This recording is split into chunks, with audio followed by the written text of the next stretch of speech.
जब जब मनुष्यता घने अंधियारे से गुजरती है और कोई उसे रास्ता नहीं दिखाई देता, उस घनी उलझन, पथरीले रास्ते, किसी गहरे अपने की तलाश, जीवन के सही मायने की खोज, आत्मा और रूह को तस्कीन कैसे मिले, जीवन कैसे शिव, सत्य और सुंदर को अंगीकार कर सके, इससे पहले कि हमारे जीवन की शाम ढल जाए, हम कैसे जान सकें हमारे जीवन का उद्देश्य क्या है, हम वास्तव में कौन हैं, हम कैसे फलप्रद, परिपूर्ण, जागृत जीवन जी सकें।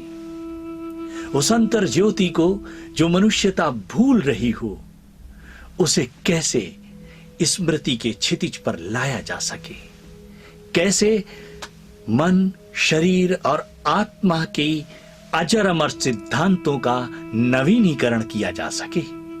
तभी परमात्मा अपने पुत्र को मरियम के माध्यम से इस ग्रह पर भेजते हैं। मरियम यूसुफ की प्रेमिका थी। कई सौ साल पहले नसरत में, ग्रेबियल में एक स्वर्गदूत ने मरियम को दर्शन दिए और कहा कि तू पवित्र आत्मा की ओर से गर्भवती होगी। मरियम घबरा उठती है क्योंकि वो कुंवारी है ना। स्वर्गदूत उससे कहते हैं, मरियम तू धन्य है क्योंकि परमात्मा ने अपने पुत्र के लिए तुझे चुना है। उस समय नसरत रोमन साम्राज्य का हिस्सा था। मरियम की गर्भावस्था के समय ही यरूशलेम के बेतलहम में नियमों के अंतर्गत जनगणना प्रारंभ हो गई। यूसुफ अपनी पत्नी मरियम के साथ बेतलहम में आ जाते हैं।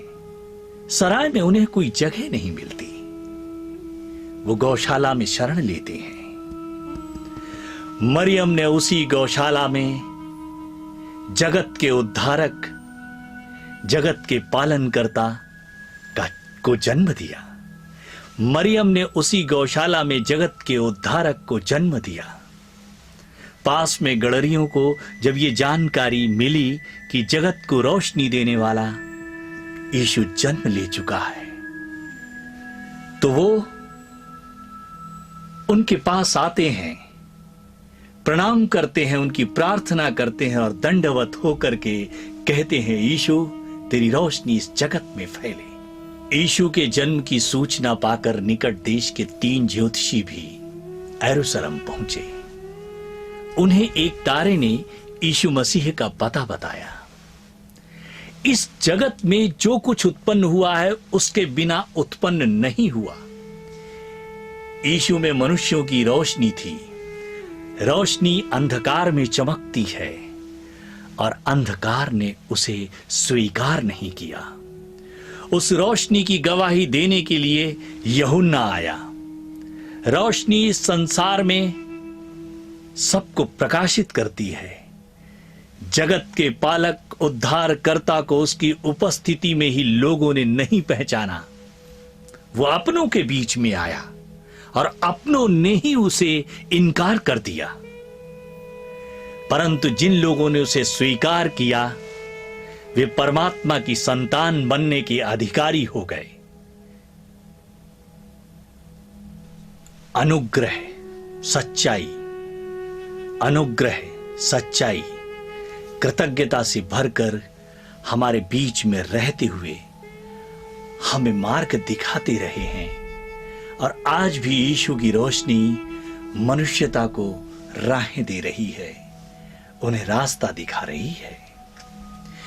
एक समय की बात है जब यीशु एक मंदिर से गुजर रहे थे। जब उन्होंने देखा कि मंदिर के बाहर भीतर बाजार लगी हुई है, शराब की दुकानें, अन्य सामानों की दुकानें, तो यीशु को यह नागवार गुजरा। उन्होंने खुद मंदिर में जाकर के उन दुकानों को हटा दिया और बड़ी जोर से कहा कि मेरे पिता को व्यापार का घर बना लिया है तुम लोगों ने। ये बात आज भी हम सबको देखने को मिलती है कि मंदिरों में हम बाजार लगा देते हैं, मंदिरों की आड़ में हम व्यापार करते हैं। जब यीशु ने मंदिर से व्यापार को हटा दिया तो वहां के धर्माधिकारियों ने पूछा, तो किस हक से कहता है कि तू भगवान का पुत्र है? इस पर यीशु ने कहा, इस मंदिर को गिरा दो और 3 दिन में मैं इस मंदिर को खड़ा कर दूंगा। धर्माधिकारियों को बड़ा आश्चर्य हुआ। उन्होंने कहा कि जिसे बनाने में अनेकों अनेक वर्ष लग गए, तो कैसे इस मंदिर को 3 दिन में खड़ा कर देगा? लेकिन यीशु का इशारा था कि तू इस शरीर रूपी मंदिर को गिरा देगा, उसके 3 दिन बाद मैं जीवित हो उठूंगा। यीशु ने कहा, जो नए सिरे से जन्मेगा वही परमेश्वर को प्राप्त करेगा। जो शरीर से जन्मा है वो शरीर है, और जो आत्मा से जन्मेगा वही परमात्मा को जान सकेगा। आश्चर्य मत करो, अपनी आत्मा को जागृत करो। हवा जिधर चाहती है उधर से चलती है, और जिधर चाहती है उधर को जाती है। हमें सिर्फ उसकी आवाज सुनाई देती है। हम लोग ये नहीं जान पाते वो कहां से आती और कहां को चली जाती है। परमेश्वर के पुत्र पर जो विश्वास करता है वो जीवन को पाता है। परमेश्वर के पुत्र को जो विश्वास करता है वो जीवन को पाता है। उसके पुत्र पर विश्वास रखो, अनंत जीवन तुम्हारा होगा। एक बार यीशु यहूदिया से गलील को जा रहे थे। रास्ता सामरिया से होकर के गुजरता था। सामरिया से जाते समय वे एक याकूब के कुएं पर बैठ गए। दोपहर हो गई थी। उस कुएं पर एक सामरी स्त्री पानी भरने को आई। यीशु ने कहा, क्या मुझे 1 लोटा जल मिलेगा पीने के लिए? सामरी ने कहा, हम सामरी हैं, यहूदी लोग हमारे प्याले और प्यालियों से पानी नहीं पीते हैं, और आप कैसे? यहां पर यीशु ने जात पात भेदभाव को मिटाकर हमें संदेश ना दी कि इंसान और इंसान, इनमें कोई फर्क नहीं होता। इंसान का इंसान से रिश्ता सबसे ऊपर होता है। ये हम सबको बताया। उन्होंने कहा कि जो कोई भी इस जल को पिएगा वो प्यासा रह जाएगा, उसे दोबारा फिर प्यास लगेगी। लेकिन जो जल मैं दूंगा उससे हमेशा के लिए उसकी प्यास बुझ जाएगी। जो जल मैं उसे प्रदान करूंगा वो उसके हृदय में सोता बन जाएगा और अनंत काल तक उसके जीवन में प्रवाहित होता रहेगा। जीसस कहते हैं, जो मेरा वचन सुनकर मेरे भेजने वाले पर विश्वास करता है, अनंत जीवन उसका है। वह मृत्यु से पार होकर जीवन में प्रवेश कर चुका है।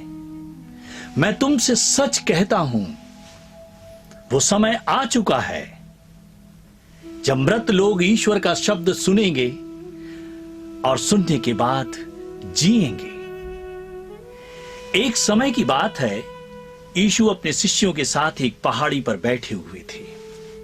पास के नगर में जब यह खबर पहुंची कि जीसस एक पहाड़ी पर बैठे हुए हैं, तो वे आशीष लेने के लिए हजारों की संख्या में वहां पर उपस्थित होने लगे। जीसस के शिष्यों ने कहा कि इतनी बड़ी भीड़ और हमारे पास कुल 5 रोटी हैं भगवान, हम कैसे इतनी बड़ी भीड़ को भोजन कराएंगे? तब जीसस ने कहा कि जितना है हमारे पास उसके लिए हमें कृतज्ञता प्रकट करनी चाहिए, हमें धन्यवाद देना चाहिए। आपने एक बहुत ही महत्वपूर्ण संदेश दिया। जिसके पास है उन्हें और दिया जाएगा, और जिनके पास नहीं है उनसे वह भी छीन लिया जाएगा जो उनके पास है। जब हम इन शब्द समूहों को सुनते हैं तो ऐसा लगता है कि जैसे ये कोई बात अच्छी नहीं है, ये सिर्फ अमीरों के लिए कही जा रही है, कि अमीरों के लिए है, गरीबों को और ज्यादा गरीब कर दिया जाएगा। अगर हम इस बात का सही अर्थ निकालें तो हमारे संज्ञान में एक गहरी चीज पैदा होती है, एक नया संसार खुलता है हमारे सामने। इस पूरे वाक्य समूह से जन्म लेता है एक नया सिद्धांत कृतज्ञता का। हमारे पास जो है, एक अच्छा शरीर है, एक अच्छा परिवार है, हमारे पास भोजन है, हमारे पास सुंदर बच्चे हैं, हमारे पास सुंदर बगीचा है, हम सांसें ले रहे हैं, हम स्वस्थ हैं। इन सब के लिए हमें परमात्मा को धन्यवाद देना चाहिए, कृतज्ञ होना चाहिए। और जब हम कृतज्ञ होते हैं, जब हम परमात्मा को धन्यवाद देते हैं, तो समान समान को आकर्षित करता है। यह विज्ञान के नियम की तरीके से है। जब हम कृतज्ञता प्रकट करते हैं, जब हम धन्यवाद देते हैं, तो ब्रह्मांडीय शक्तियां जो बेहतर हैं वो हमारे पास और अधिक मात्रा में आती हैं। तभी तो जीसस कहते हैं जिसके पास है, मतलब जो कृतज्ञ है, धन्यवाद से भरा हुआ है, जिसके पास है उसे और दिया जाएगा, और जिसके पास नहीं है, जो धन्यवाद नहीं देता, जो कृतज्ञता प्रकट नहीं करता, उससे वो भी छीन लिया जाएगा जो उसे दिया गया है। आपके जीवन में परमात्मा जो भी कुछ दिया है, ऐसा कोई भी जीवन नहीं है, ऐसा कोई भी व्यक्ति नहीं है इस पूरे पृथ्वी ग्रह पर जिसके पास धन्यवाद देने के लिए, कृतज्ञता प्रकट करने के लिए न हो। हमें अपनी नियामतों की सूची बनानी चाहिए, और उस सूची के अनुसार हमें परमात्मा को धन्यवाद देना चाहिए। यीशु उन 5 रोटियों को लेते हैं और ईश्वर से प्रार्थना करते हैं, हे सृष्टि के निर्माता, आपको धन्यवाद, आप हमारे लिए अनाज पैदा करते हैं, हमें रोटी देते हैं, और वे 5 रोटी हजारों हजार रोटियों में बदल जाती हैं और पूरा जन समुदाय तृप्त हो जाता है। इसके बाद वे कहते हैं, इस नाशवान भोजन के लिए इतना परिश्रम मत करो, उस भोजन के लिए परिश्रम करो जो तुम्हें अनंत जीवन देगा। उस भोजन के लिए परिश्रम करो जो अनंत जीवन तक ठहरता है,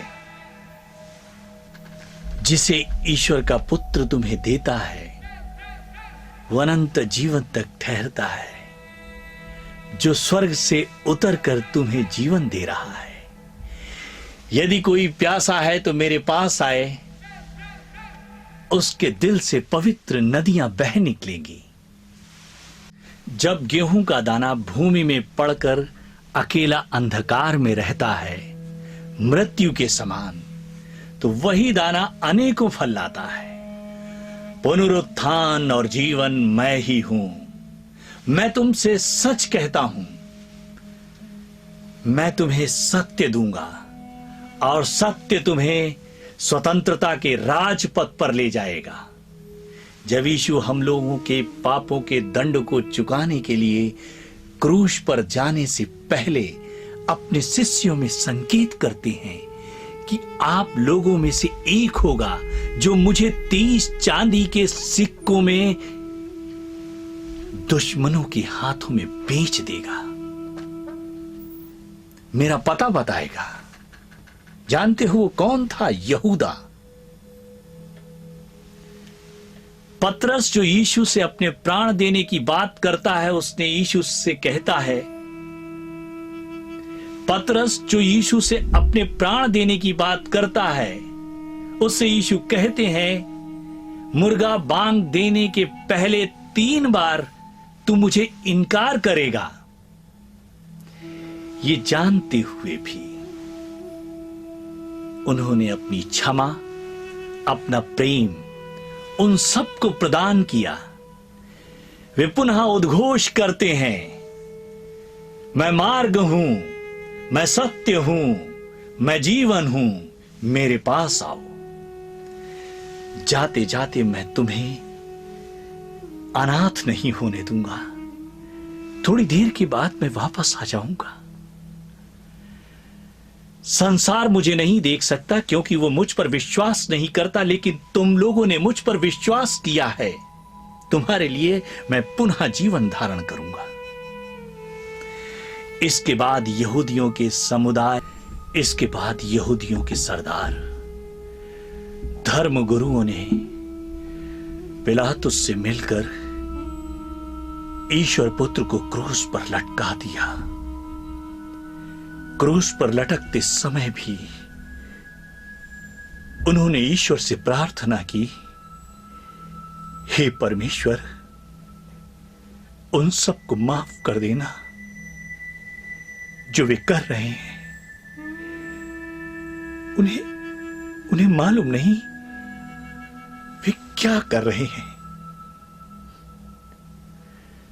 क्रूस से उतरने के 3 दिन बाद वे पुनः जीवित हो उठते हैं।